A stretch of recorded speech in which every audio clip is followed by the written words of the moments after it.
Hello everyone, it is me, Dr. Laserbeam, and this is League of Legends 101, where I go over certain parts of the game, League of Legends. Today, we shall go over how to play Soraka, the Star Child, or as I like to call her, the Banana Woman.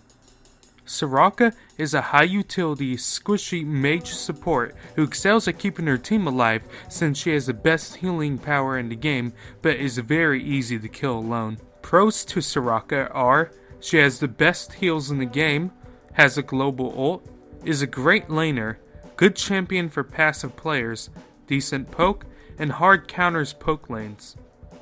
Cons to Soraka are, she's very squishy, lacks decent CC, depends on the team, little escape, and is mana hungry.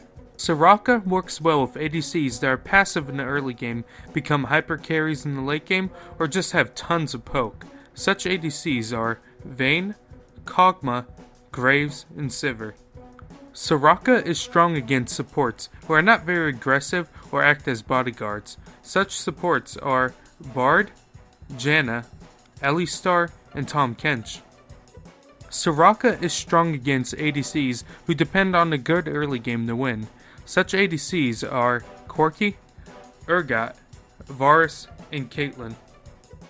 Soraka is weak against ADCs who are kill lane oriented who can stay in lane long. Such ADCs are Sivir, Draven, Ashe, and Kalista.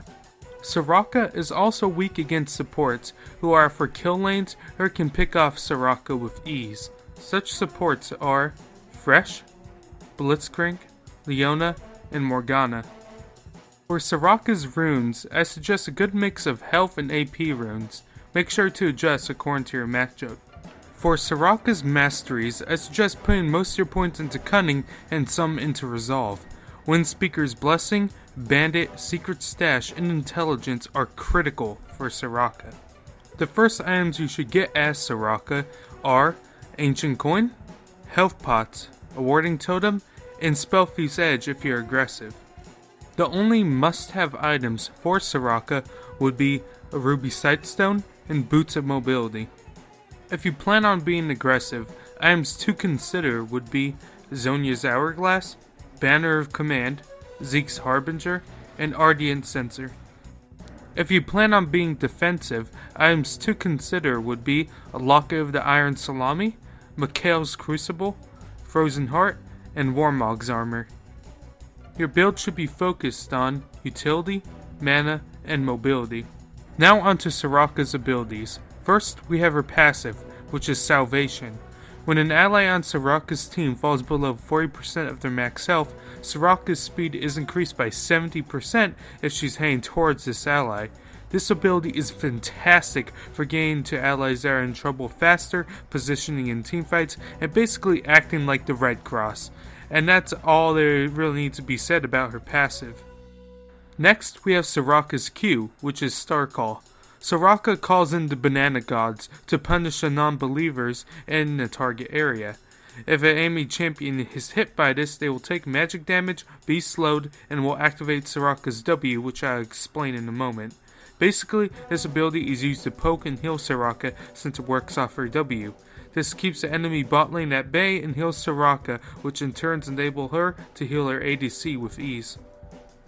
Now onto Soraka's W, which is Astral Infusion. This ability has a passive and an active, so we shall go over to passive first. If Soraka hits enemy champions with her Q, she is healed directly by this, and the heal is increased based on how much health Soraka is missing. The active part allows Soraka to heal an allied champion at the cost of Soraka's own health and a low mana cost. So basically, the active and passive as well as Soraka's Q all works for one purpose here, and that is healing. Use Soraka's Q to poke and restore health, then use Soraka's own HP to heal her ADC when the ADC gets low, and if you're missing HP yourself, use Q and repeat the process. It keeps you and your ADC alive with ease, and makes your lane very hard to kill, as well as a living hell for the enemy bot lane. Next we have Soraka's E, which is Equinox. Soraka creates an area of silence, which of course silences any enemy champion inside the area and deals magic damage. If any enemy champion remains in this area after 1.5 seconds, they are rooted and take additional magic damage. This is a truly MLG ability of Soraka's, since she is one of the few people left in the game with a silence.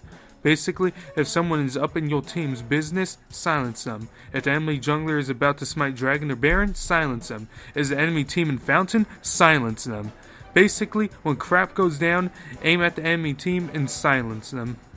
Last we have Soraka's ult, which is Wish. Soraka calls Kanye West and wakes him up from his Kanye rest. She then asks for Kanye bless, to which Kanye cannot contest. So basically Soraka heals her and all of her allies and also removes grievous wounds. This ability is fantastic in the early game for helping out all of your lanes. If you see your top laner or mid laner in a 1v1 and you think they're about to lose it, using your ult can secure the win for the fight, or at the very least keep your ally from dying. Late to mid game, your ult is used for team fights and best used in the middle of one after your teammates have took a bit of a beating. This can easily turn the tides of any battle and will be the second reason the enemy team hates you. Be aware, however, that unless you are grouped, this ability requires great map awareness to use efficiently. Keep an eye on who's low on your team and when to use it, and it should be as game as life. Now onto the laning phases of Soraka. First, we shall go over early game. In the early game, your goal should be to keep your ADC alive at all costs. A Soraka lane should go like this: heal, use Q to regain health, repeat. There is no need to be aggressive at all, since Soraka simply isn't meant to be an aggressive champion. In the mid game, your role as Soraka should be keeping any and all team members alive. Stay in the backline with the carries, keep an eye on the map so you can efficiently use ult, and make sure your positioning is good. Again, don't be aggressive and let your teammates handle that. Your one role and only role is to keep your team alive. The late game is the same as the mid game, just with greater stress on your ult. Using your ult at the correct or wrong time can mean the difference between a win and loss at this stage of the game. For spells, I suggest always taking Flash plus Exhaust. This has been League of Legends 101. Let me know if you found this video to be helpful, and for all you Soraka players out there, let's show everybody a truly evil support.